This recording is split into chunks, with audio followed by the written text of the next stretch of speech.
Olá a todos, olá a todas, boa tarde. É com muita alegria que eu, Gabriel Caetano Baio Ferreira e a Regiane Braque damos as boas-vindas a vocês hoje, nessa tarde de quinta-feira, para a gente começar uma série de webinários.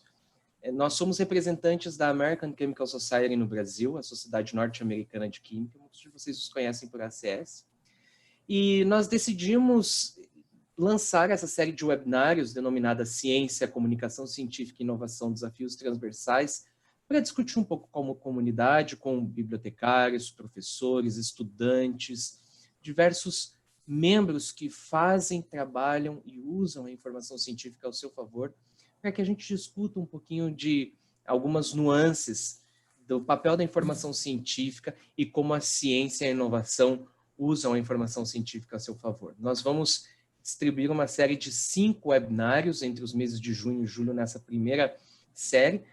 O webinário de hoje, denominado O Papel da Informação Científica e Tecnológica no Desenvolvimento da Pesquisa e da Inovação, é o nosso primeiro da nossa série. Então, mais uma vez, eu gostaria de agradecer a presença de todos vocês. Obrigado por estarem comigo e com a Rê. Eu tomo a liberdade de chamar a Regiane de Rê. Eu sou representante... Por favor, né? Claro.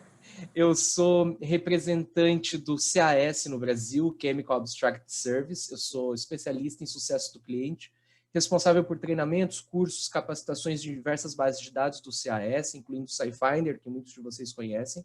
Eu sou bacharel, mestre e doutor em Química pela Universidade Federal do Paraná.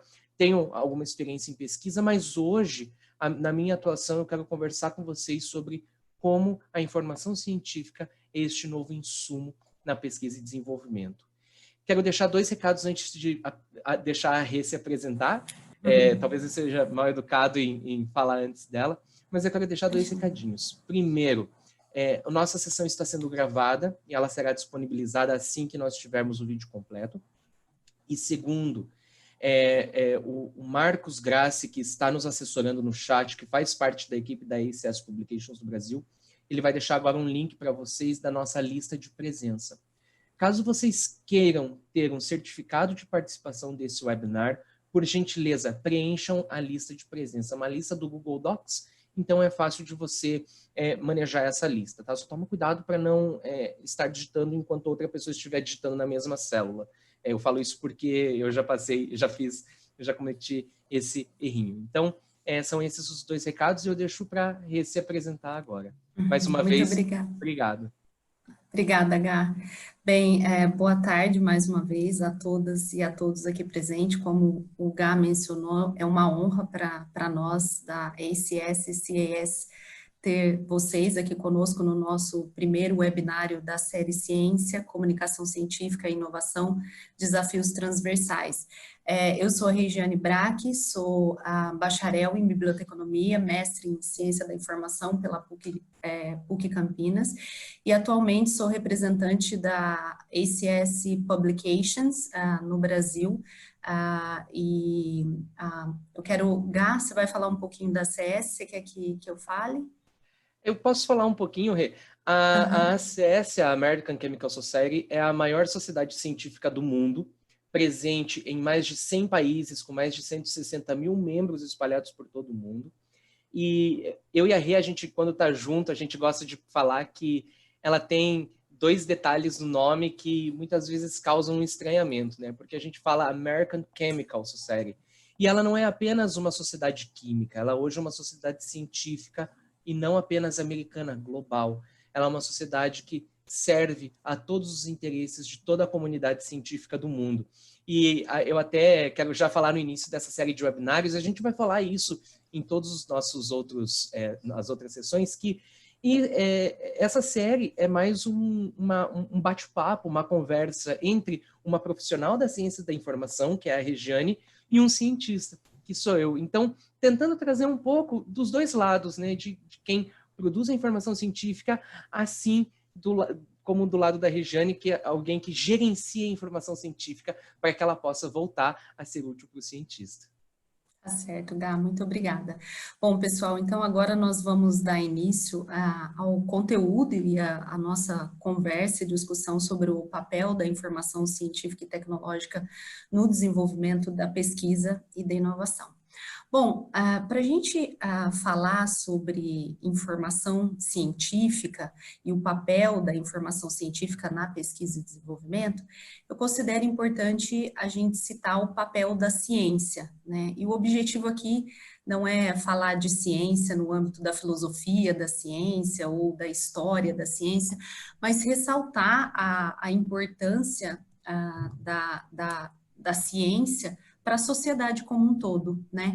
Então, a ciência, ela é evidentemente um fator elementar, fundamental para o enfrentamento dos desafios globais, né? Então, quando a gente está falando de questões como questões ambientais, fome, saúde, segurança, sustentabilidade e tantos outros temas, né? Hoje, o maior tema que está em voga aí é a questão da saúde, né? Estamos enfrentando uma situação, um desafio enorme, e a gente vê então uma valorização da ciência, porque a ciência ela é efetivamente o ponto fundamental que vai nos ajudar a enfrentar esse momento e tantos outros desafios, né, da história da humanidade. Peço perdão, vocês devem estar ouvindo meu cachorro latir, isso se chama home office, né?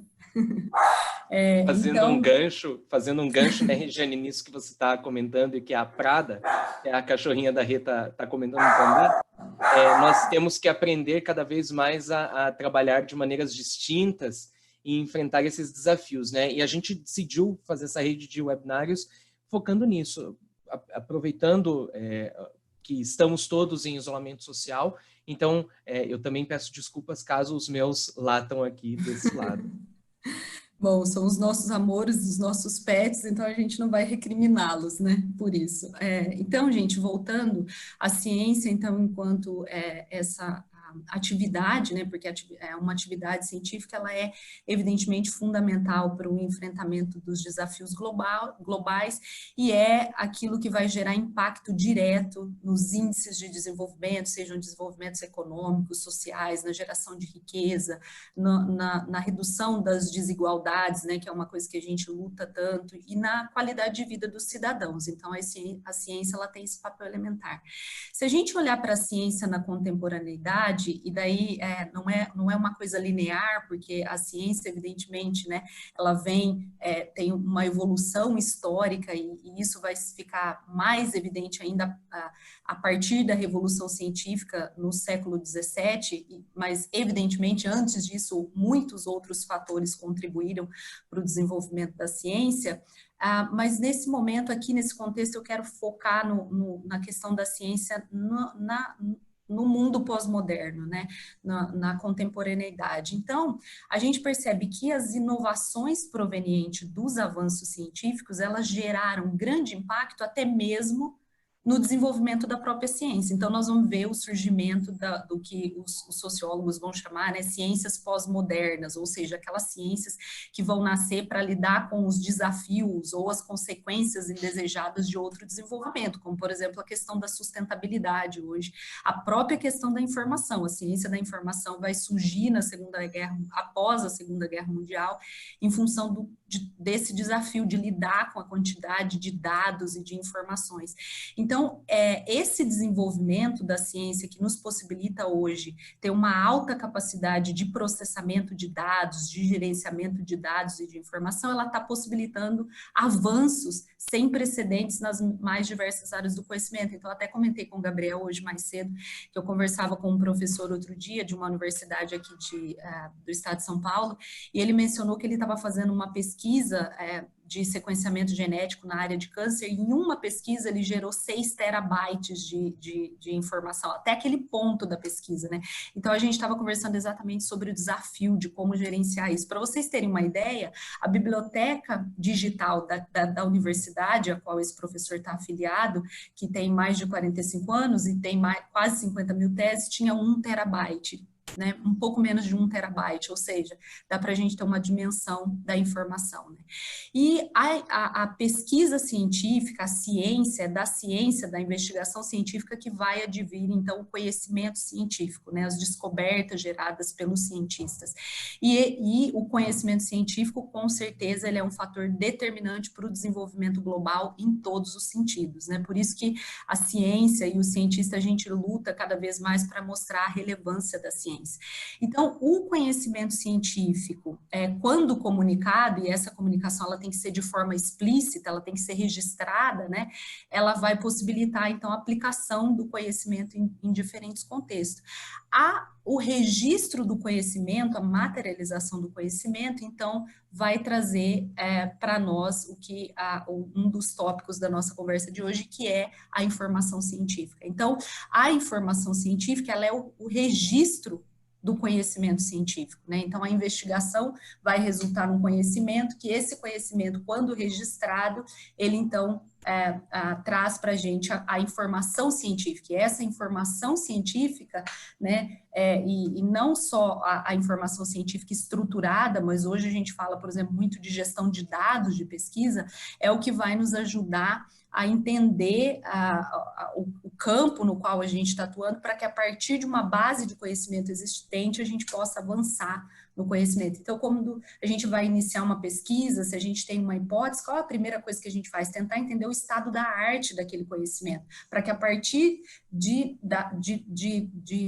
pesquisas que precederam a sua pesquisa, você possa avançar no estado do conhecimento, né? Então, desse ponto de vista, é o que os sociólogos, né, da ciência, eles vão defender, que a ciência, ela é basicamente uma atividade social, ou seja, ela se desenvolve entre os pares. Eu não vou desenvolver pesquisa partindo do nada, eu vou olhar para o que as pessoas fez, seja para confirmar uma hipótese, para refutar uma hipótese, eu sempre vou olhar para o que os cientistas estão fazendo. Gás, quer acrescentar alguma coisa até aqui? Não? Por gentileza. Okay. E aí, então, o objetivo nosso aqui é falar do papel da informação científica na pesquisa e no desenvolvimento, então a gente não poderia deixar de falar do conceito de inovação, né? Então, aquilo que nós já mencionamos, o conhecimento científico, né, o resultado de uma pesquisa científica, independentemente do nível de inventividade que essa pesquisa apresenta, ele precisa, para que ele cumpra esse papel dessa ciência, né, nesse contexto social da ciência, esse conhecimento ele precisa ser comunicado. A partir do momento que ele é comunicado, ele é passível de ser estruturado, né, de forma que esse conhecimento possa ser recuperado. Então, o conhecimento, você pode desenvolver a maior pesquisa, a mais relevante do mundo. Se você não comunicar, não fizer a comunicação da sua descoberta, qual que é o impacto que ela vai gerar, né? Então, o grande desafio, muitas vezes a gente fala que tão importante quando desenvolver uma pesquisa é saber comunicar a sua pesquisa, e a gente vai ter um webinar específico para isso, estou dando um spoiler, lá no final a gente vai falar. Então, assim, o conhecimento estruturado e as bases de conhecimento, elas vão levar a ampliar as possibilidades de novas descobertas e ampliar as possibilidades de avanço do conhecimento, né? Então, a partir de um conhecimento que já existe, eu tenho a possibilidade de realizar novas descobertas e avançar nesse processo de construção de conhecimento. Quando esse conhecimento, né? Então, por exemplo, ok, deixa eu voltar. Quando esse conhecimento ele é materializado em produtos e serviços, disponibilizado à sociedade, ele então se torna efetivamente uma inovação, né? Ele poderia ser até então uma invenção, uma descoberta, mas a partir do momento que ele é materializado e disponibilizado à sociedade no mercado, então nós temos uma inovação propriamente dita. A inovação, então, ela representa uma novidade ou um aperfeiçoamento. Uma inovação não necessariamente ela é algo inédito, né? Então, a gente vai ter inovações que são inéditas, que a gente chama de inovação radical, aquela que ela impacta totalmente, ela muda paradigmas. Então, por exemplo, a descoberta dos motores, ou da TV, ou da internet, né? Das vacinas, por exemplo, né? A vacina do coronavírus vai gerar uma grande inovação e um grande impacto na nossa vida. Muda, né? A inovação radical, ela tem impacto na forma como a gente vive, como a gente se comunica, como a gente trabalha, tem impacto em várias áreas. A inovação incremental, ela é um aperfeiçoamento de uma técnica já existente. Então, ela adiciona características àquele produto e àquele serviço, mas não necessariamente ela gera uma grande transformação, né? Então, por exemplo, os nossos celulares, a gente vê inovações incrementais constantes, né? Então, a inovação, ela pode se dar nessas duas áreas.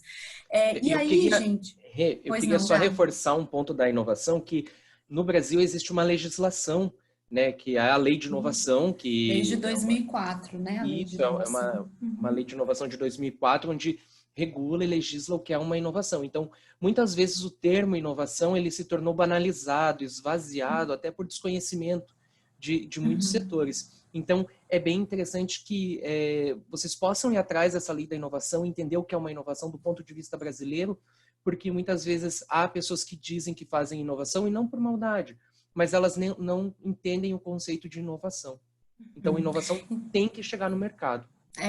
Então a inovação, como o Gá mencionou, né, essa lei de 2014, ela é algo que, para alcançar índices consideráveis de inovação, um país, ele precisa investir em ciência, em tecnologia e inovação. Então essa lei de 2004, ela estabelece mais ou menos esse tipo de parâmetro, e um dos investimentos que se espera, por exemplo, hoje a gente sabe que o portal de periódicos da CAPES, por exemplo, ele faz um enorme investimento para que os pesquisadores brasileiros, estudantes, cientistas tenham acesso à informação científica. Então, um dos investimentos que se espera para o desenvolvimento da inovação é efetivamente o acesso à informação científica.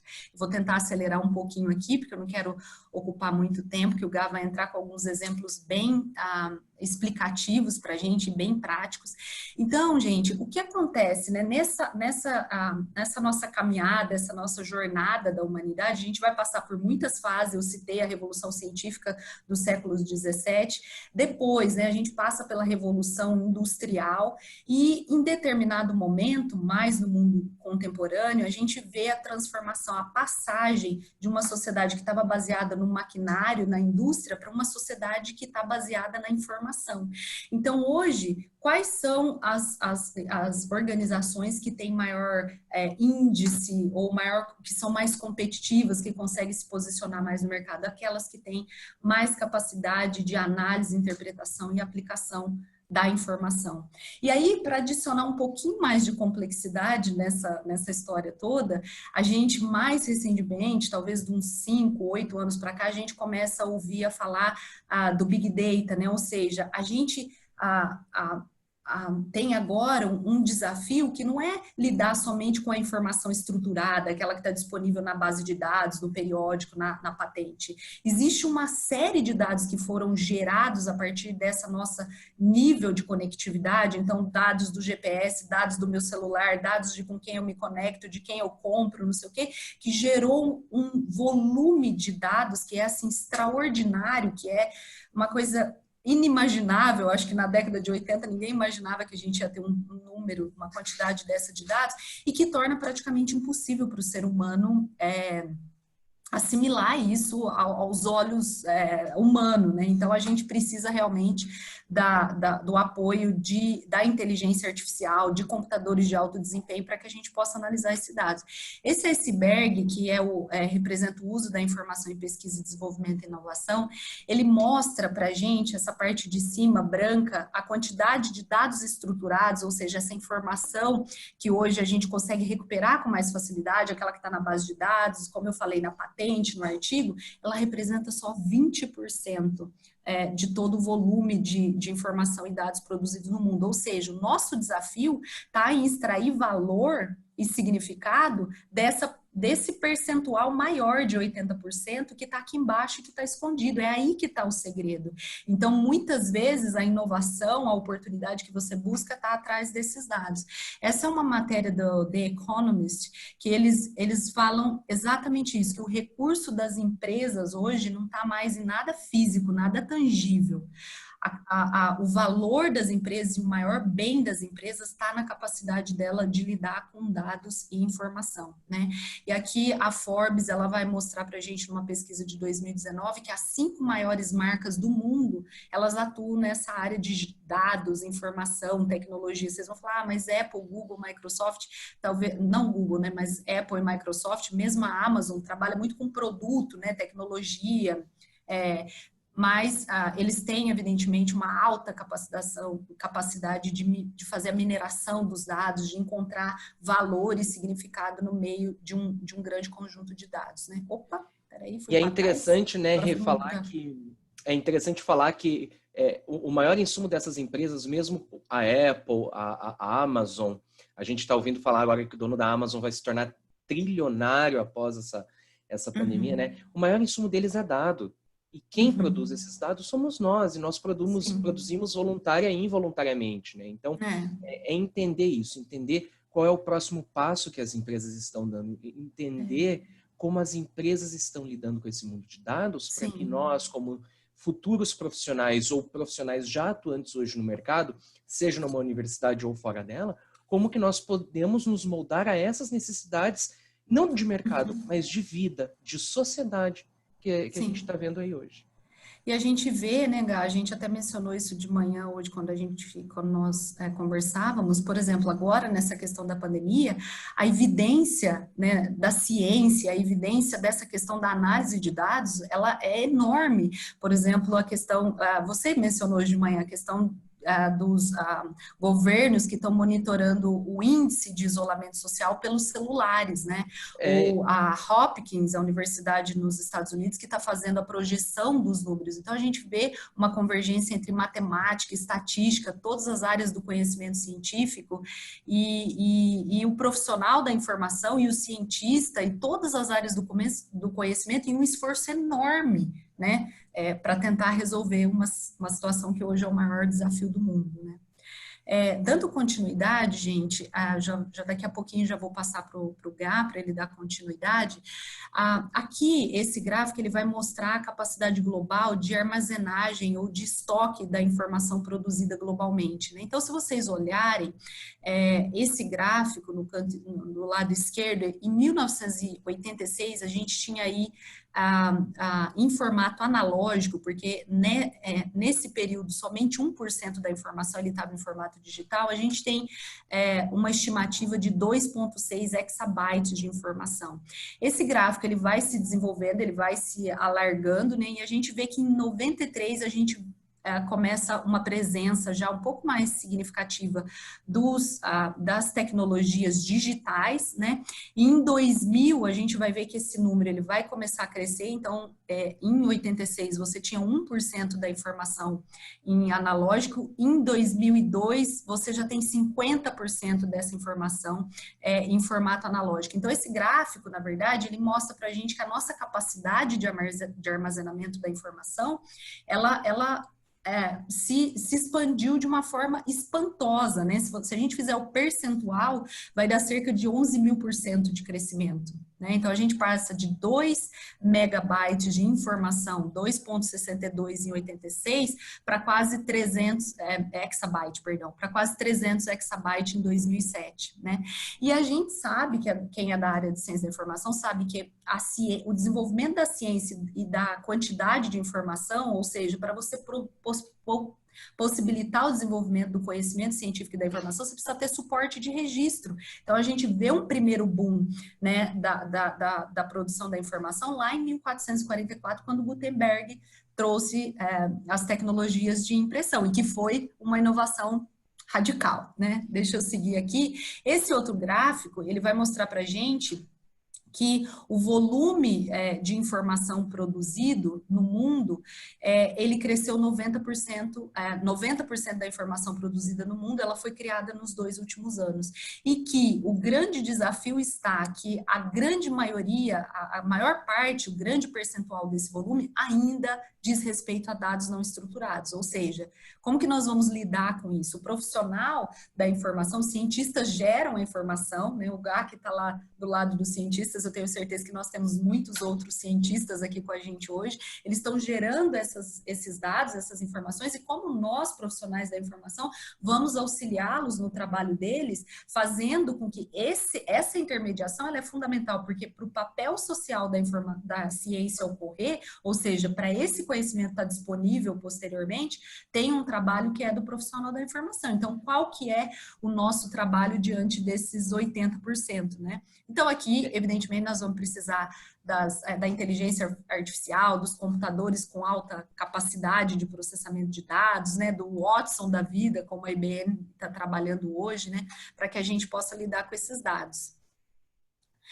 Gás, queria acrescentar alguma coisa?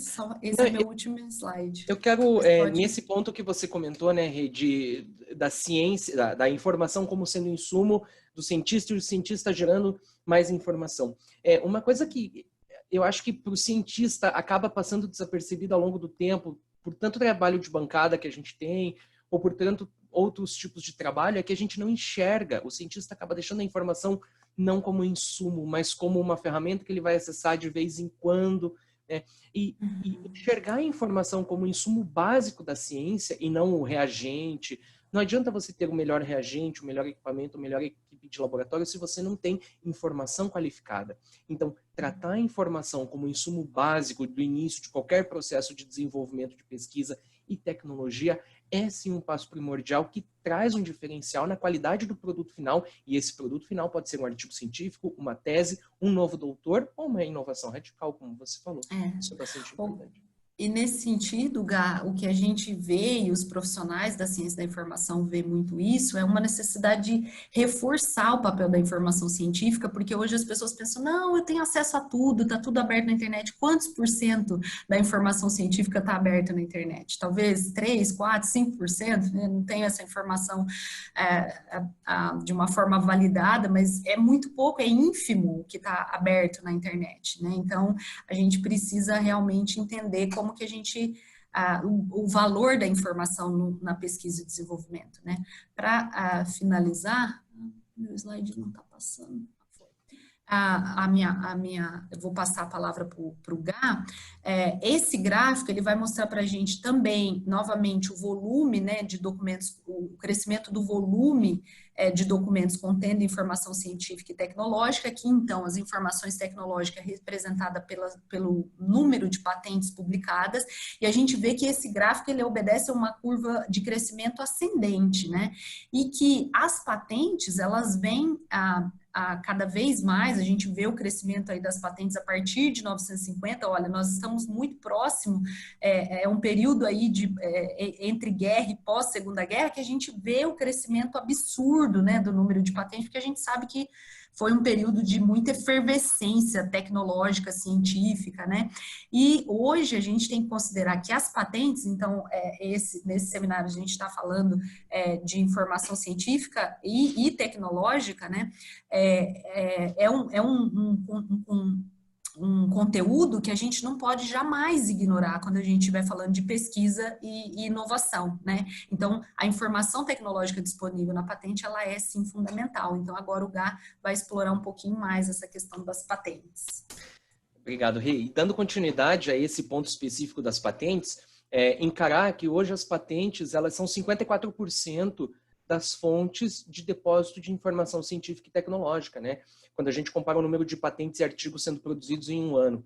E quando a gente olha, por exemplo, em um recorte específico dentro da química, 80% de moléculas, compostos inéditos, eu não estou falando apenas da química, daqueles risquinhos e desenhos, eu estou falando de biomoléculas, ligas metálicas, nanopartículas, todos esses compostos químicos, 80% dos compostos químicos inéditos hoje, produzidos e reportados no mundo, eles são reportados em documentos de patente.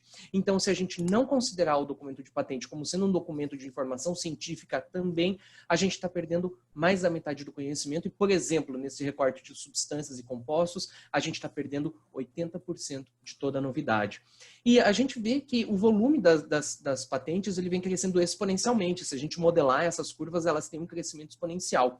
E nesse gráfico eu trago para vocês o crescimento na linha em cinza das patentes sendo depositadas e publicadas mundialmente ao longo dos anos. A gente vê uma queda ali no final, como vocês podem ver, mas aquela queda não quer dizer que o mundo deixou de produzir patente, até porque patente é um produto, né? É um produto capitalista, então o mundo não está se tornando menos capitalista, a gente sabe disso.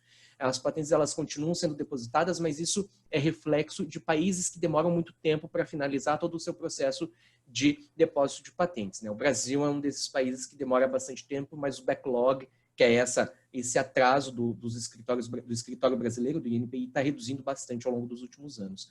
Se a gente dá uma olhada lá na parte de baixo desse gráfico, a gente vê numa linha roxa aqui, vindo lá pelos anos 70, o Japão sempre dominou a tecnologia no mundo, né? Então, quando a gente pensa lá nos anos 70 em fotografia, a gente pensa em Kodak, Fuji, empresas japonesas que sempre estavam liderando o cenário tecnológico, e os Estados Unidos vinham tentando alcançar essa liderança no desenvolvimento de tecnologias, quando lá entre 2007 e 2008 veio esse trator vermelho, representado aqui no gráfico pela cor vermelha, mas veio a China, desbancando todo e qualquer outro país na liderança em tecnologia. E quando a gente olha hoje, não apenas em produtos que estão na nossa casa, porque todo mundo tem uma série de produtos made in China, mas quando a gente olha para patentes depositadas no mundo hoje e a procedência delas, mais de 55% são patentes chinesas e que estão escritas em mandarim. Então, isso mostra que, além do volume estar crescendo, a gente tem um crescimento da complexidade dessas patentes. Passa, por favor. Gá, e nessa questão da língua, a gente tem um outro desafio que mostra a importância da curadoria da informação, né? Porque se a gente está fazendo a maioria das bases de dados, hoje a gente vai fazer a busca em inglês, se está em mandarim, você precisa de alguém, né, fazendo a curadoria dessa informação e traduzindo essa informação para uma língua que seja, né, mais universalmente acessível, né? Sim, e se a gente pensar em inteligência artificial traduzindo esses documentos, a gente precisa de um mecanismo de inteligência artificial que seja muito bem desenvolvido à base da inteligência humana. Então não adianta nada a gente ter uma série de algoritmos que façam uma tradução muitas vezes não fidedigna àquele conteúdo, mas a gente precisa ter conhecimento humano, e aí eu estou falando de cientistas, mestres, doutores, diversos profissionais que consigam alimentar todos os nossos algoritmos de inteligência artificial para criar novas ferramentas para extrair informação dessas fontes, porque uma patente em mandarim hoje, para mim, é um dado que eu não consigo acessar. Ele não é desestruturado, mas ele, para mim, é inacessível. E a gente pode falar um pouco da complexidade desses documentos de patente também, de como essa complexidade vem aumentando ao longo dos anos. Então, esse mapa que eu trago para vocês é de 1978, de patentes da área química, que foram depositadas em 78. Então, a gente vê cada ponto como sendo um tópico específico de uma patente. Então, a gente vê poliésteres, poliuretanos, polisiloxanos, materiais de recobrimento, têxtil. Então, poliéster, têxtil, a gente sabe que esses termos se conversam e cada linha é uma linha de conexão entre esses tópicos científicos. E quando a gente avança 22 anos no tempo, esse mapa se torna muito mais complexo, porque não apenas a gente tem a geração de novas áreas de conhecimento, por exemplo, em 78 ninguém estava falando em nanociência, nanotecnologia, nanotubo de carbono, e aqui em 2000 isso é uma realidade, são novos pontos que vão surgindo nesse céu estrelado que a gente tem, ou melhor, se a gente pensar nisso como um cérebro, são novos neurônios que vão surgindo, e além disso a gente tem novas sinapses nessa rede neural de conhecimento. E quando a gente olha para o mapa de hoje das patentes da área química em 2020, é isso que a gente vê. A gente não vê mais um mapa, a gente vê uma representação de um borrão, quase um mapa de galáxia, onde tudo conecta-se com tudo. Então, como funciona a geração de um novo conhecimento? Ou você cria uma bolinha nova em alguma parte onde não tem uma bolinha nova, ou você cria uma nova ligação entre essas bolinhas novas e você cria uma nova sinapse na rede neural de conhecimento. E esse é o objetivo de todos nós. E quando a gente fala em toda essa conectividade, a gente pensa num carro, né? O carro, antigamente... Volta por favor. Só um clique. Não, mas vai para frente. Mais um. Para frente? Aí. Tá, okay. Quando a gente pensa no carro, o carro há uns 15, 20 anos atrás, ele praticamente dependia apenas de combustível. Claro, óleo, água, manutenção, pneu, tudo isso, mas basicamente a gente pensava no combustível como sendo um ponto de complexidade, fazendo um paralelo com a nossa vida atual. Quando a gente olha para o dia de hoje, o carro, a gente vê que ele depende de muito mais coisa. Ele depende de sensor de rede, estacionamento, conexão USB, energia elétrica, armazenamento de dados. Então, você tem o carro como sendo uma entidade geradora de dados muito complexos e interconectados. Por que eu dei esse exemplo do carro? Porque eu quero trazer toda essa explicação que eu dei e o que a Rê falou de informação científica aplicadas em um segmento específico. E aqui eu vou fazer um recorte muito simples que está presente na vida de todo mundo. Por menos vaidosa que seja a pessoa, você consome algum produto dessa indústria. E eu vou mostrar um pouquinho do caso de como a indústria cosmética usa, lida e trata dados científicos e tecnológicos, principalmente para tomada de decisão e criação de novos mercados. Esse gráfico que vocês estão vendo, ele mostra uma tendência constante no crescimento da indústria cosmética ao longo dos anos. Mesmo em 2009, que é um ano após a crise de 2008, crise global de 2008, a gente teve a indústria cosmética crescendo. Cresceu 1%, mas ela cresceu. Não sei como vai ser em 20, nem em 2021, depois dessas crises que a gente está passando. Mas ela é uma indústria que cresce, e se a gente pensar hoje em dia, a gente também está pensando em sabonete, em álcool gel, que não resseque nossas mãos, em protetor solar. Então, ninguém deixa de usar produtos cosméticos. E a gente pode ver que não apenas o número de vendas da indústria cosmética, mas também o número de patentes de produtos cosméticos que estão sendo depositadas ao longo dos anos vem crescendo de forma exponencial. A gente vê nesse gráfico, e a gente pode analisar esse gráfico por 3 pontos específicos. Primeiro, pelo crescimento da curva. Então, a gente vê que há um aumento exponencial de patentes cosméticas sendo depositada ao longo dos anos. Uma segunda análise que a gente pode fazer pela cor desse gráfico, a cor, quando ela sai de um tom mais frio, de azul, até um tom mais quente, vermelho, você tem um aumento do número de países que depositam patentes cosméticas. Então, lá nos anos 70, você tinha 6 países depositando patentes de cosméticos, enquanto hoje a gente tem quase 50 países depositando, e a largura dessa linha mostra a complexidade das patentes cosméticas, quantos tópicos científicos estão envolvidos. Então, hoje a gente tem em média 13 tópicos científicos. Uma patente cosmética não vai falar apenas da formulação e aplicação, mas da extração do produto, da prospecção do produto, da formulação como um creme, um perfume. Se você pensar numa linha dessas de uma marca que vocês consomem, você tem o creme, que tem aquele mesmo cheiro, que tem o cheiro do desodorante, o cheiro do perfume, a base da mesma linha, um protetor solar. Então, você tem uma complexidade aumentando. Mas quando a gente olha para tendências da indústria cosmética, a gente vê uma tendência aumentando também, que é a tendência de produtos naturais aplicados a patentes de cosméticos.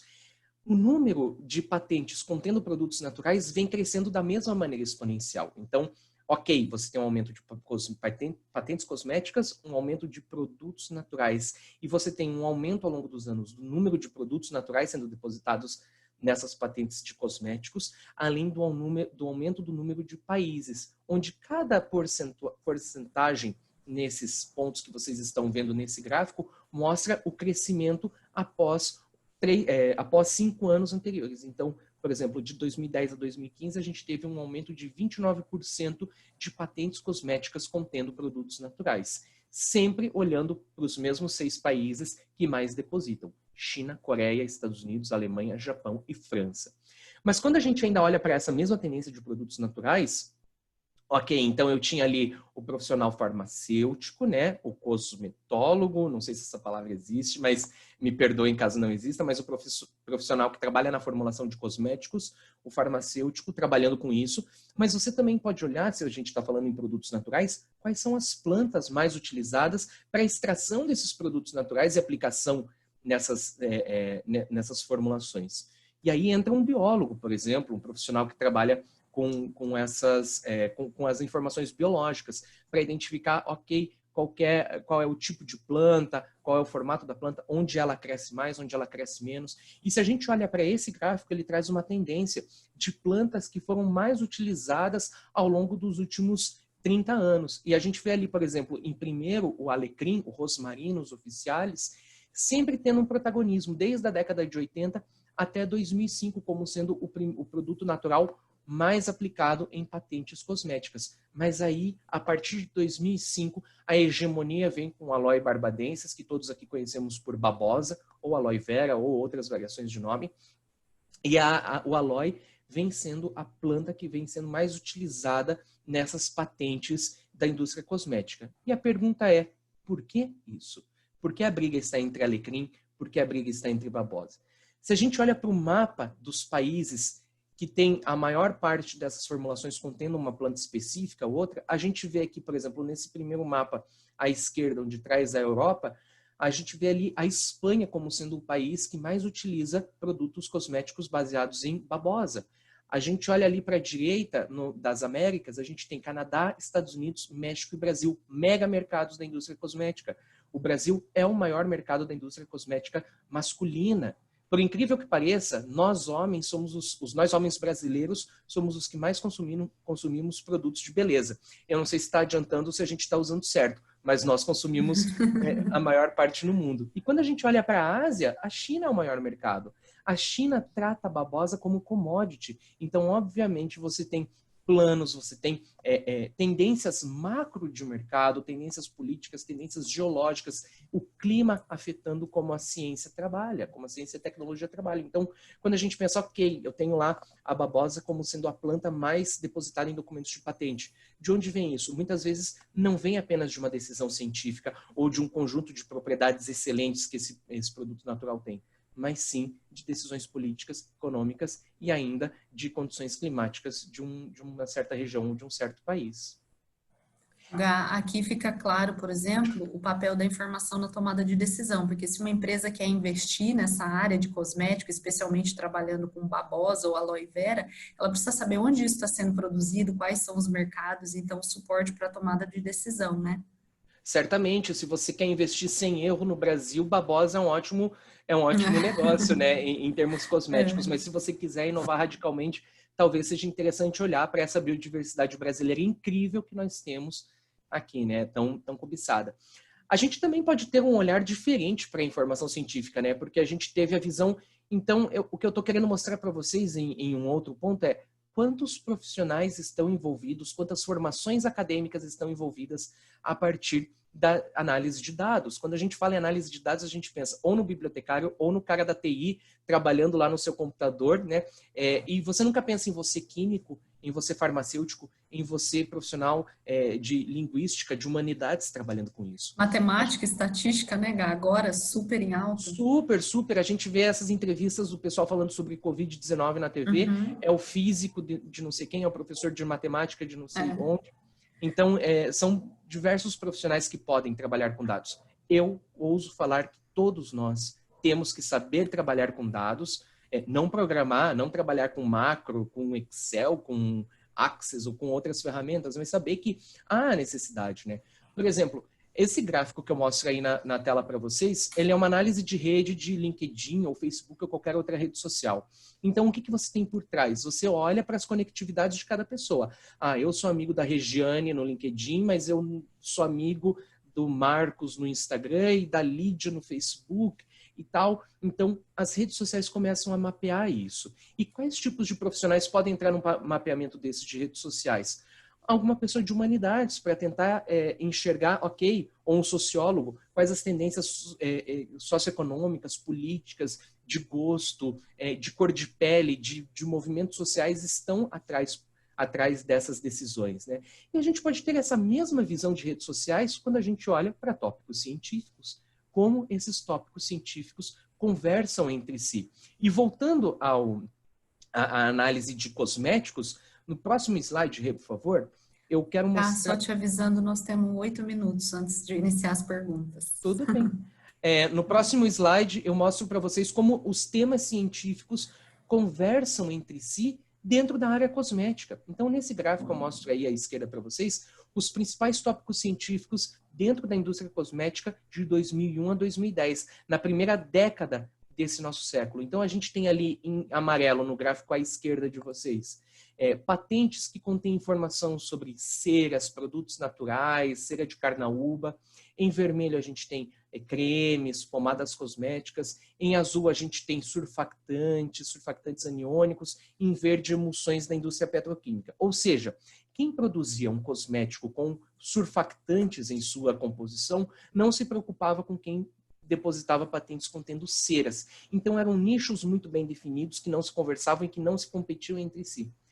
Qual que foi a jogada? A indústria começou a se expandir, começou a ter acesso a dados mais consolidados, mais estruturados e interconectados, e criou-se uma, eu não vou chamar de bagunça, mas de uma miscelânea entre esses tópicos científicos, onde você tem hoje dois grandes clusters, dois grandes núcleos de tópicos científicos em patentes da área cosmética que estão prestes a se conversar. Se você olhar aqui em óleos vegetais e géis farmacêuticos, a gente tem quase uma simbiose entre eles e logo a gente vai ter a formação de um núcleo só. Mas se a gente faz um recorte específico de uma parte ali de cima, vocês estão vendo nesse, eu estou apontando na tela como se eu estivesse apontando na vida real, né? Acho que são os vícios que a gente tem da falta de estar em contato com vocês em um auditório.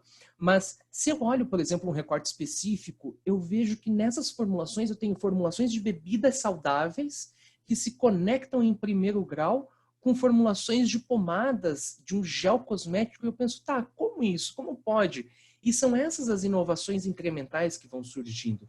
E ok, se eu tenho a conexão entre bebidas saudáveis e cosméticos, talvez seja interessante ver quais são os compostos químicos que estejam em contato entre essas conexões, que promovem essa conexão. E aí eu posso trazer um outro profissional, talvez trazer mais um biólogo ou trazer um bioquímico para fazer essa análise. E quando a gente faz essa análise de quem está fazendo essa ponte, por favor, a gente vê uma planta surgindo nessa ponte, que é a Berhavia difusa ou o Punarnava. É uma planta indiana que ela é usada na alimentação na Índia, ela tem suas propriedades antioxidantes, ela começou a ser usada em bebidas saudáveis, aquelas bebidas de colágeno, anti-envelhecimento que vocês compram na farmácia, lá em 2003. Mas aí o mercado viu que as propriedades antioxidantes são acompanhadas de propriedades analgésicas. Então, por que não formular, além de bebidas, um gel, uma pomada anti-envelhecimento que seja antioxidante e também analgésica? E aí começou a se formular cada vez mais esses produtos e produtos com plantas que têm propriedades específicas, como a Vitânia somnífera ali marcada em amarelo, a cúrcuma, o cardamomo, a canela. Então você precisa, de novo, além do farmacêutico, de um bom biólogo, de um bom profissional que trabalhe com plantas de fitoquímica, que esteja por trás disso para identificar, ok, quais produtos naturais estão por trás disso. E se a gente olha pelo lado químico, então, vamos trazer um químico, vamos olhar quais são os compostos químicos que são formulados junto com essas plantas mais comuns dentro da área cosmética. A gente tem, além de água, obviamente, ali em amarelo que vocês estão vendo, a gente tem goma xantana, óxido de titânio, óxido de zinco. Então, uma simples análise de dados pode levar a um desenvolvimento fractal dessa informação exponencial, envolvendo diversos outros profissionais, não apenas o das ciências da informação, mas também de outras formações específicas. E foi o que eu quis mostrar nesse caso da indústria cosmética. E de onde vem toda essa informação que a gente usa, ou que a indústria cosmética usou para desenvolver essa linha de raciocínio que eu quis contar para vocês? Vem de artigos de qualidade, documentos de patente, relatório técnico de empresas consolidadas, instituições reconhecidas, bases de dados, livros, manuais, guias. Mas, quando a gente tenta gerar uma rede de conhecimento, buracos vão aparecendo onde deveria ter hexágonos nesse desenvolvimento. Por quê? Porque a gente se depara com algo que a gente chama hoje de fake news, ou que a gente pode chamar de mentira, de manipulação. E aqui eu quero fazer só um recorte rápido e simples e contar uma historinha para vocês de como a gente tem uma fake news institucionalizada na ciência através do mau uso do método científico, que é o desenvolvimento ou a expansão do movimento anti-vacina no mundo, né? Todos conhecemos, todos sabemos hoje... Volta, por gentileza, Perdão, Gá. Quem está por... querer. Não, tranquilo. A gente sabe quem está por trás do movimento anti-vacina, mas como que isso começou? Isso começou com a primeira vacina. Lá no século XVIII, a varíola estava tomando a Europa e um médico, o Edward Jenner, decidiu tirar um pouco do soro de uma vaca que continha varíola bovina e injetar em crianças que tinham a varíola. Então, você tem a criação da primeira vacina nesse momento. E aqui um parênteses, o nome vacina vem de vaca, em latim, que é vaca, né? Se você pensar em espanhol, vacina se escreve vacuna, que quer dizer bovina, que é o feminino de vacuno, bovino em espanhol. Então, essa é a origem da palavra vacina. E aí começaram-se os primeiros tormenta, os movimentos anti-vacina super estruturados na Inglaterra, desde o início começou. Então, no século XVIII, no século XIX, nos Estados Unidos, e quando a gente chega no século XX no Brasil, a gente tem a revolta da vacina no Rio de Janeiro, que é proveniente de medidas de saneamento e reurbanização do Rio, onde a gente tem o Dr. Oswaldo Cruz, que deu nome a Fiocruz como sendo diretor-geral de saúde pública, mandando as pessoas se vacinarem, né, ou mandando a polícia vacinar as pessoas mesmo a contragosto. E isso causou uma revolta intensa, escalada das tensões, tentativa de golpe, quase 1.000 presos e 30 mortos.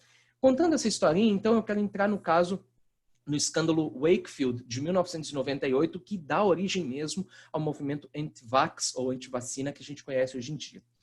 O Dr. Andrew Wakefield e seus colaboradores publicaram na revista Lancet, que é uma das principais revistas em saúde hoje no mundo, publicou lá em 1998 um artigo onde ele demonstrava os resultados de um estudo com 12 crianças que, segundo ele, desenvolveram um comportamento autista e desordens intestinais e todas possuíam vestígios do vírus do sarampo do corpo e todas teriam sido vacinadas com a vacina tríplice viral, a MMR, que protege contra sarampo, rubéola e cachumba. Nas conclusões do trabalho dele, ele disse que poderia haver um vínculo causal entre essa vacina e autismo. E aí o que aconteceu? Autoridades, líderes religiosos, outros... Volta, por gentileza, Rê, por favor. Perdão. Obrigado. Líderes religiosos, autoridades, começaram a usar esse artigo, esse estudo científico, como uma prova cabal científica contra as vacinas. Foi feita, então, uma investigação, porque isso se tornou muito popular. Das 12 crianças investigadas, então, dessas 12 crianças, 3 delas não possuíam um transtorno autista. Então, aí está uma primeira prova de que houve falta de ética no desenvolvimento da pesquisa. Enquanto 5 delas já haviam sido diagnosticadas com transtorno autista antes de terem tomado a vacina. E, além do mais, há indícios muito claros que este médico pagou 5 libras para os pais de cada uma das crianças que estavam no aniversário do filho dele, para que fosse retirada, coletada uma amostra de sangue, ou seja, falta de ética. No fim das contas, o que deu a investigação?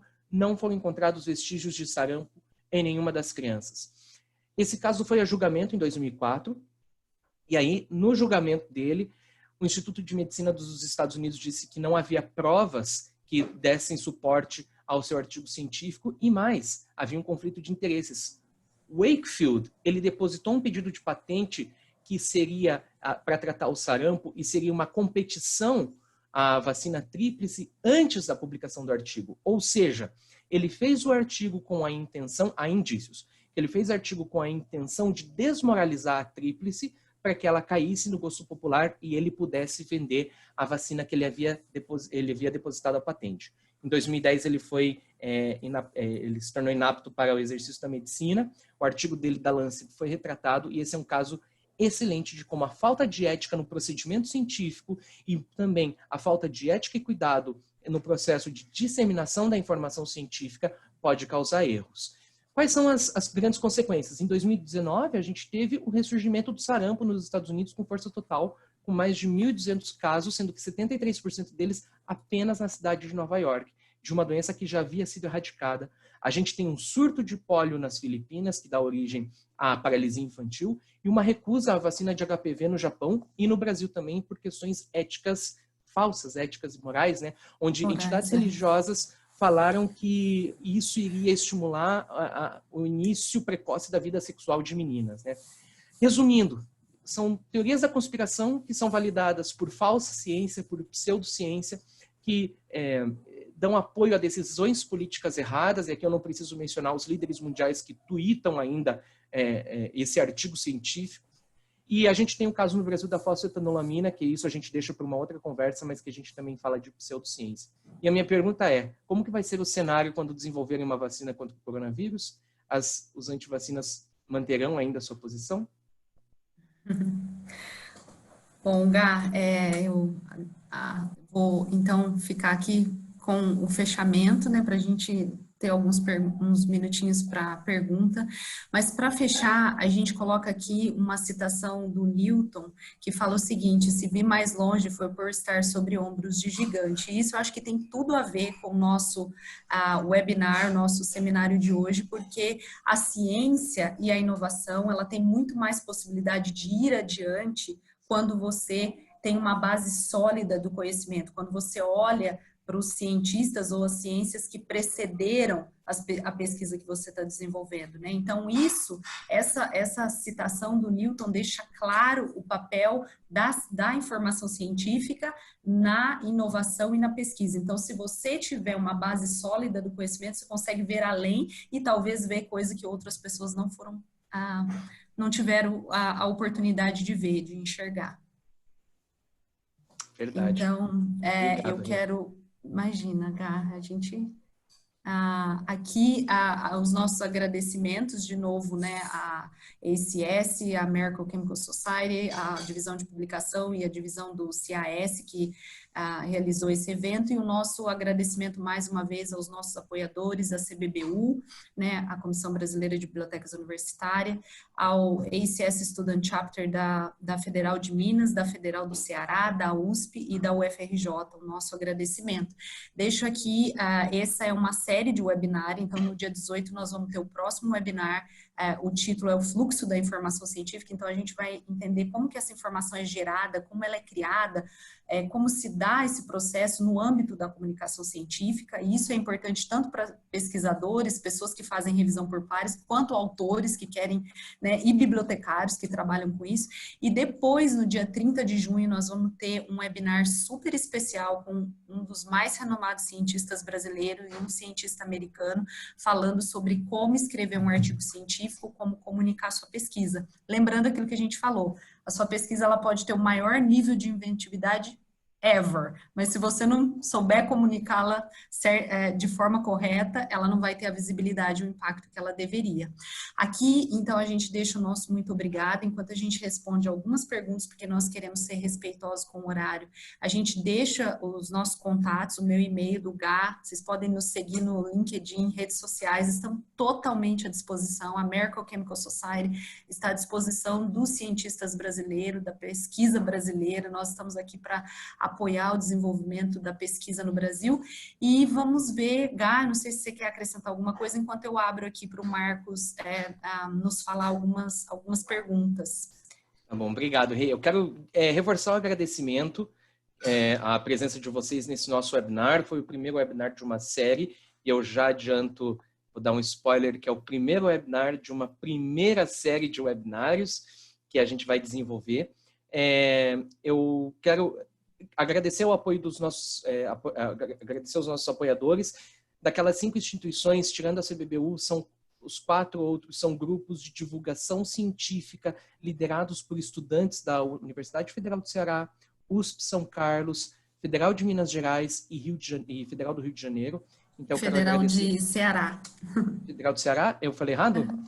Eu acho que você pulou a Federal do Ceará. Mas eu quero agradecer a presença de vocês e o apoio. E eu quero me solidarizar aqui. Eu acho que é impossível hoje a gente fazer qualquer atividade sem falar disso. Eu quero me solidarizar a todos os que têm algum ente querido sofrendo por Covid-19 ou todos que perderam alguém para a Covid-19. Eu quero deixar o nosso abraço a vocês. Estamos todos juntos, estamos trabalhando da melhor maneira possível para que todos possamos passar por essa da melhor maneira, né? Sempre com muita ciência à frente de tudo, que todas as decisões sejam tomadas do ponto de vista científico. Muito obrigado. Eu acho que a gente pode até estender um pouco as respostas, né? Porque são os 4h57 agora. Mas antes da gente terminar, caso vocês queiram sair agora, quem quiser sair agora, os próximos webinars eles serão divulgados tanto pelos Student Chapters como por e-mail. Então, como vocês estão participando desse primeiro webinar, vocês vão receber por e-mail as informações como a gravação deste webinar, o link para a gravação, e ainda o link para os próximos webinars. Se você gostou, segue a gente no LinkedIn, pode seguir a Regiane Brack e eu, Gabriel Caetano Baio Ferreira, no LinkedIn.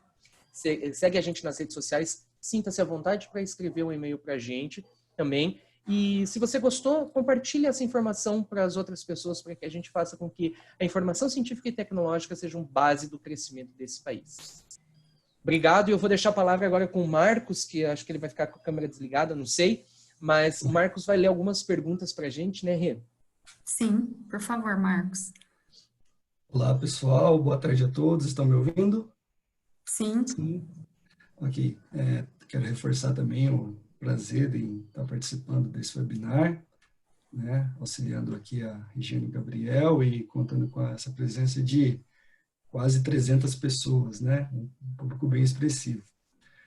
Chegaram muitas perguntas, dezenas, e lê-las na ordem de chegada para ser justo, né, e reforçando as que não puderem ser respondidas aqui por questão de tempo, todas estão registradas e serão devidamente respondidas e encaminhadas. A primeira dúvida que chega é da Suiane Alvarenga. Ela pergunta aqui o seguinte: os dados não estruturados estariam relacionados, por exemplo, com os reagentes de uma síntese nova? Seria isso? Ela pega o exemplo do Gabriel. Eu vou pegar a pergunta e vou jogar ela, eu vou compartilhar ela aqui no chat para que todos possam lê-la, ok? Eu acho que eu já vou respondendo então, Marcos, enquanto isso, em relação se os dados não estruturados estariam relacionados, por exemplo, com os reagentes, isso é muito difícil de ser dado não estruturado, porque a partir do momento que você vai fazer uma reação, você vai replicá-la, por exemplo, de um artigo científico, você vai usar uma patente, um artigo como base, essa informação ela já está estruturada, né? Quando eu falo informação, a gente fala informação não estruturada, muitas vezes é aquela pesquisa que você faz, que você gera um resultado, que você faz uma análise cromatográfica e esse dado fica no teu equipamento e você não usa isso, né? Ou uma publicação que não é um artigo que não é publicado, ou ainda dados do dia a dia, né? Quanto dado a gente gera por WhatsApp, por locomoção, por fotos que a gente compartilha nas nossas redes sociais ou entre aplicativos mesmo, né? Então, existem muitas fontes de dados, mas eu consideraria essa um dado totalmente estruturado, um reagente de síntese. Perfeito, obrigado, Gabriel. A próxima pergunta é da Ilusca Bambirra. Ela pergunta o seguinte: o que pode ser considerado informação tecnológica? Acho que nós dois podemos contribuir e negar, mas a informação tecnológica, ela é basicamente aquela informação que está disponível através das patentes, né? Como o Gabriel mencionou, você pode também encontrar informação científica nas patentes, né? Mas o artigo científico, por exemplo, na via de regra, ele comunica o resultado de uma investigação científica. Então, a gente fala que ele é uma informação científica. E a informação tecnológica, ela decorre, então, fundamentalmente das bases de patente. Perfeito. Perfeito, Rê, obrigado. A próxima pergunta é de uma fonte anônima, mas eu vou colar ela aqui no chat, e tem a ver com a ética e informação. Como conciliar a ética e a informação do ponto de vista da disponibilidade dessa sociedade que não possui renda suficiente para comprar por ela, e até que ponto a informação privada, né, é um avanço para o mundo como um todo. Uhum. Essa é uma questão que vai nos levar a uma questão muito maior, que é a questão do Open Access. E essa é uma discussão enorme, né, porque o paradigma atual da ciência, ele ainda é um paradigma que faz com que a grande parte da informação produzida, ela esteja em formato ainda ou híbrido ou fechado, né, ela não está disponível ainda para toda a comunidade científica. Então, a gente vê, por exemplo, agora com a questão do Covid-19, né, a ICS foi uma editora que abriu acesso a todos os conteúdos, gerou muito conteúdo, né, então, a gente vê um esforço nesse sentido. A questão da ética, ela não tem a ver necessariamente com a questão do acesso, né? Porque a questão da ética, ela é uma questão de você se certificar no âmbito da informação, que o uso que você está fazendo da informação, ela está sendo dado crédito a quem tem o direito ou detém o direito autoral daquela informação, né? Então, essa questão da abertura da informação é realmente uma questão enorme, que não tem uma resposta pronta, ninguém tem uma resposta para isso, instituições do mundo inteiro estão debatendo sobre isso, foi divulgado no ano passado o que a gente chama de Plan S, ou seja, Plano S, que foi um plano do governo da Inglaterra, tentando iniciar esse movimento para que as agências de fomento passem a financiar a publicação das pesquisas, porque se a gente for olhar todo esse trabalho editorial, enfim, você tem que ter cientistas, pessoas olhando, validando essa informação, então você tem um trabalho e tem um custo envolvido nisso. Então, os governos do mundo e a sociedade científica e bibliotecários, eles estão procurando uma resposta para essa situação de como promover um acesso mais amplo e possível à informação científica. Mas, infelizmente, não temos uma resposta pronta e não somos nós a ACS. Essa é uma discussão enorme, global, em torno dessa questão do acesso à informação científica. E eu quero adicionar 2 pontos nessa discussão, é que o primeiro, alguém vai ter que pagar, né? Sempre, porque como a Rê falou, é uma estrutura muito grande, você precisa ter revisão por pares, editorial, então quem vai pagar? É quem lê ou quem publica, né? É um dilema muito grande que vamos deixar para quem... Talvez mais um webinar. Talvez mais um webinar, ciência aberta, eu acho que é uma boa. Mas tem um outro ponto, né? Quando a gente fala em Brasil, o Brasil tem um privilégio que nenhum outro país tem, que é o portal de periódicos da CAPES. Quando você vai para outros países, né, eu trabalhei na Espanha uma época, eu precisava de um artigo, você tem que pagar. E tem que pagar $35, 29 euros pelo artigo. Então, fazendo propaganda do que é nosso, né, nós pagamos e investimos pelo portal de periódicos da CAPES, como sociedade, usem. Não há nada igual no mundo como o portal de periódicos da CAPES. Com essa profusão de artigos, livros, bases de dados, não existe. E vamos cada vez mais fortalecer o portal de periódicos da CAPES. Ele é a maior arma, a maior ferramenta quando a gente fala em informação científica e tecnológica no país. E é referência mundial, né, Gá? Então, assim, nos Estados Unidos, por exemplo, a ACS ela tem sua sede nos Estados Unidos desde 1876, foi fundada, né? E a CAPES é referência, porque tem muitos outros consórcios, mas não um consórcio como nós temos na CAPES, que é financiado com recurso público, né? Então, nós todos aqui, cientistas, bibliotecários, estudantes, nós temos o papel, o dever, né, de promover isso, de dar acesso, de garantir que as pessoas utilizem, porque realmente é um recurso único. Gá, eu acho só para as pessoas se programarem quanto ao horário, acho que a gente pode ir até 4h10, a gente pede desculpa por ter passado 10 minutos do horário, a gente quer ser respeitoso com o tempo de vocês.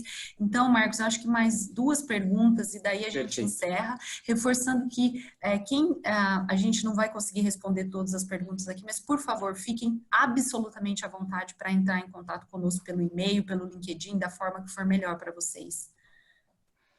Perfeito. Marcos. Giane Gabriel. A próxima pergunta é do Alexandre Santos, parecida com a pergunta anterior e tem a ver com esse esforço mundial de colaboração mútua, né?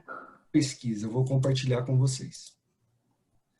Você pode ler a pergunta enquanto isso, Marcos? Porque eu não consigo ver o chat. Eu também não. Com a pandemia do coronavírus, ficou bem evidenciado uma colaboração mundial para elaborar algoritmos open source capazes de interpretar e avaliar o grande volume de dados gerados. Vocês acreditam que essa tendência aberta e colaborativa para a resolução de grandes problemas foi apenas devido à pandemia ou é algo que cada vez mais vai ser feito daqui para frente? Eu posso falar, o Gá com certeza vai poder complementar, um exemplo nosso, real. Quando a gente, como a ACS foi fundada em 1876, em 1918, quando a gente teve a pandemia da gripe espanhola, ela já tinha,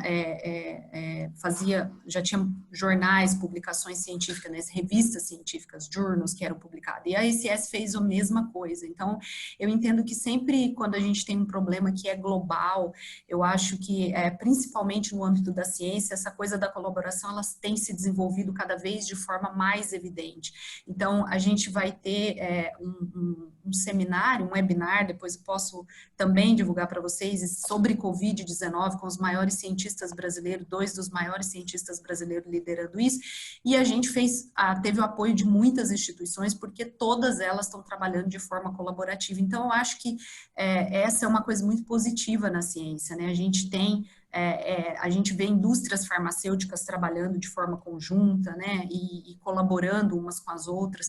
Então, acho que esse é o caminho para o desenvolvimento, e a gente espera eu acho que essa coisa da pandemia foi uma grande lição para a gente, que evidenciou a ciência, que evidenciou o valor da ciência, dos pesquisadores, da educação, globalmente para o nosso país num momento tão importante, né? Eu acho que eu espero que essa seja uma tendência, que a gente, a partir disso, veja que a gente compreenda, né, de uma vez por todas, que juntos a gente pode fazer muito mais, né? Perfeito. Acho que mais Nada uma, a declarar. Marcos. Nada a declarar. Mais uma. Então, a última pergunta é da Silmara Furtado. Ela diz o seguinte: gostaria de ouvir a opinião de vocês sobre o estágio das discussões sobre a questão do financiamento público no Brasil para publicação de artigos em acesso aberto. São necessárias a reavaliação do sistema de fomento brasileiro e a criação de uma política estratégica?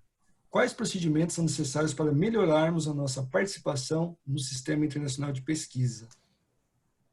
Uau, essa é uma pergunta bem complexa, que a gente outro webinar, viu, Gá? Mas eu agradeço pela pergunta, é uma pergunta muito interessante. Eu acho assim, hoje no Brasil, eu vou falar, gente, eu não sou, assim, eu não tenho autoridade de assim, nenhuma ligação com o governo para falar sobre isso, mas o contato que a gente tem tido com as agências de fomento, a gente sempre percebe, por exemplo, especificamente no estado de São Paulo, a gente sabe que os pesquisadores, eles têm, quando recebem auxílio da FAPESP, por exemplo, eles têm a possibilidade de fazer o uso desse fundo, né, de pesquisa para publicar artigos científicos e em acesso aberto, mas no geral, hoje, a gente vê isso pelas agências de fomento, mas não que tenha, pelo menos eu não tenho conhecimento de um programa específico para publicação em acesso aberto, né? Então, eu acho que essa é uma coisa ainda que a gente deve olhar e tentar trabalhar de forma conjunta para desenvolver. Sobre a questão da visibilidade da publicação científica, eu acho que é assim, nós, bibliotecários, cientistas, estudantes, nós temos um grande desafio, que é fazer com que os nossos estudantes desenvolvam habilidades da comunicação científica, na busca da informação, na comunicação da pesquisa, né? Eu tive o privilégio de trabalhar por alguns anos na Unicamp e a gente trabalhou muito fortemente para criar uma disciplina que ensinasse os alunos essa questão de como buscar informação, de como compartilhar, desenvolver habilidades para fazer a busca correta da informação e depois, mais para frente, com certeza a ideia é como comunicar a sua pesquisa de forma eficiente, porque a gente já tem uma questão que é muito desafiador, que é a questão da língua, mas é também uma questão de desenvolvimento de habilidade. Então, a escrita científica é uma coisa que a gente tem que aprender. Não é natural, e muitas vezes parece que para o aluno é natural o desenvolvimento dessas habilidades, e não é. Então, eu acho que são duas coisas muito desafiadoras, né? Trabalhar numa política de acesso aberto junto com as agências de fomento, ou órgãos do governo e as universidades, e também trabalhar essa questão do desenvolvimento da habilidade na escrita científica para que a gente possa ter maior visibilidade. E, com certeza, a colaboração científica entre instituições, pesquisadores, é outra coisa que fortalece muito a visibilidade da pesquisa no âmbito internacional. Eu vou adicionar um ponto, obrigado, Silmara, pela tua presença e pela tua pergunta, mas eu acho que está na hora, eu vou falar sem autoridade nenhuma como ligado, eu vou falar da minha experiência como pesquisador, como ex-professor universitário, hoje trabalhando com informação científica e olhando outros países. Eu acho que está muito na hora de a gente começar a falar mais de outras linhas de financiamento, né? Falar mais de interação universidade e indústria, começar a falar mais isso, olhando para exemplos que acontecem que são positivos lá fora, né? Eu não quero abrir maiores discussões sobre isso agora, né? Mas eu acho que isso daria um ótimo seminário também para a gente conversar mais. Mas eu acho que a gente tem que começar a conversar sobre isso. Muitas vezes há um tabu muito grande no financiamento privado ou em interações indústria-universidade. Mas eu acho que a gente tem que deixar de lado isso como um tabu e começar mais a conversar sobre isso para pensar em estratégias. Bom, gente, eu acho que então, infelizmente, a gente pede desculpa por não ter conseguido responder todas as perguntas. Mais uma vez, nós agradecemos imensamente, estamos muito felizes e agradecidos com a presença de todos vocês. Esperamos ficar em contato, esperamos vocês nos nossos próximos seminários, então, dia 16 e depois dia 30. Peço que vocês compartilhem com os seus colegas, estudantes, professores, bibliotecários, que especialmente para quem tem questões sobre comunicação científica, como aprender a publicar um artigo científico, esse webinar do dia 30, né, vai ser muito importante. Então, mais uma vez, o nosso muito obrigado, fiquem bem, fiquem seguros, vamos acreditar que com muito trabalho e determinação, a ciência vai chegar lá e nós vamos alcançar a solução para esse momento desafiador que nós estamos vivendo. Muito obrigada, gente. Boa tarde. Gá? Perfeito. Perfeito, Rê, obrigado. Um último recado que eu estou lembrando agora, se você, sua organização, sua instituição, universidade, desejar apoiar o seu grupo de pesquisa, desejar apoiar essa série de webinários com divulgação deles, a gente pode conversar, manda um e-mail para mim, para a Rê ou para nós dois, para que você entre como um apoiador dos nossos webinários. O que a gente pede é ajuda na divulgação, porque é com isso que a gente trabalha, divulgação científica, divulgação do que precisa ser divulgado de ciência no nosso país. E também a questão de treinamentos, né, Gá, nas universidades, dos conteúdos da ACS disponível na CAPES, estamos super à disposição e esperamos revê-los pessoalmente em breve, gente. Um grande abraço para todos vocês. Um abraço, um beijão a todos. Tchau, tchau. Tchau, tchau, Até gente. dia 18. Até. Tchau, tchau. Tchau, tchau.